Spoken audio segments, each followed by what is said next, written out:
सांगाल सगळ्या जनतेचे काय आभार मानाल? खरं तर जनतेचा आभारच मानावा लागेल का जनतेने निवडणूक हातात घेतली. तुम्ही सुरुवातीपासून सांगत होतो उमेदवार असतो महत्त्वाचा, पण ही जी निवडणूक होती खास करून जनतेने हातात घेतली होती आणि जनतेचाच विजय झाला आहे. निश्चितपणे इंडिया आघाडीमध्ये पण जनतेचाच विजय होणार असं मला वाटतं. 10 वर्षाचा रेकॉर्ड तोडलेला आहे आपण. पुन्हा काँग्रेस पक्षाचे विस्मृत झाले होते ते जागरण झालेले आहे. काय सांगाल तुम्ही याच्याबद्दल? नंदुरबार लोकसभा मतदारसंघ काँग्रेसचा बालेकिल्ला राहिला होता. 10 वर्षात कुठेतरी काही बिघडलं असेल, पण आज लोकांनी परत काँग्रेसचा पसंत केला आहे हे मला वाटतं. आणि ह्याचा रिझल्ट तुम्हाला विधानसभेतही दिसेल आणि येत्या काळात जिल्हा परिषदेमध्ये दिसेल. मला काय आव्हान निवडणं आव्हान काय काम आहे तुमचं? आता ॲक्शन प्लॅन बनवावा लागेल. पहिले आम्हाला बघावं लागेल की इंडिया आघाडीची सरकार येते की नाही आणि लोकांना न्याय मिळवून देणं हेच महत्त्वाचं काम राहणार आहे. जिल्ह्यातील कोणत्या प्रश्नांना आपण प्राधान्य द्याल? नेमके कोणते अशा समस्या तुमच्या डोळ्यासमोर आहेत की ते सुटल्या पाहिजे? प्रश्न आहे असे मागच्या वेळेसही सांगितलं होतं, प्रचाराच्या वेळेसही सांगितलं आहे. सिंचनाचा प्रश्न आहे, पाण्याचा प्रश्न आहे, रोजगार आहे, स्थलांतरित मजुरांचा प्रश्न आहे, आरोग्याचा प्रश्न आहे, तापी बुराईचाही मोठा प्रश्न आहे.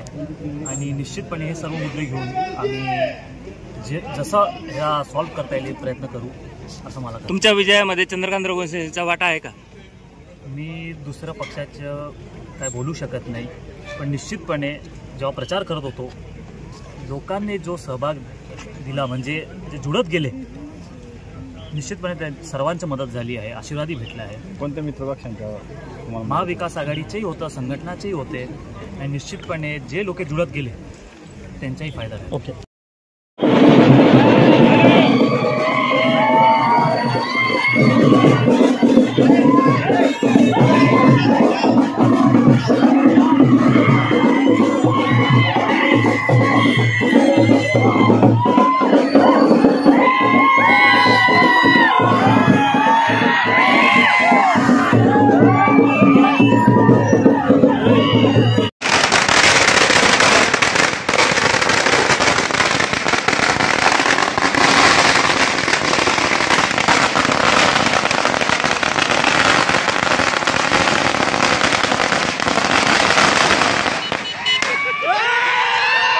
ताज्या व महत्त्वाच्या बातम्या बघण्यासाठी प्ले स्टोअरवर जा, प्रबलभूमी ॲप डाउनलोड करा व या धावपळीच्या जीवनात अपडेट रहा.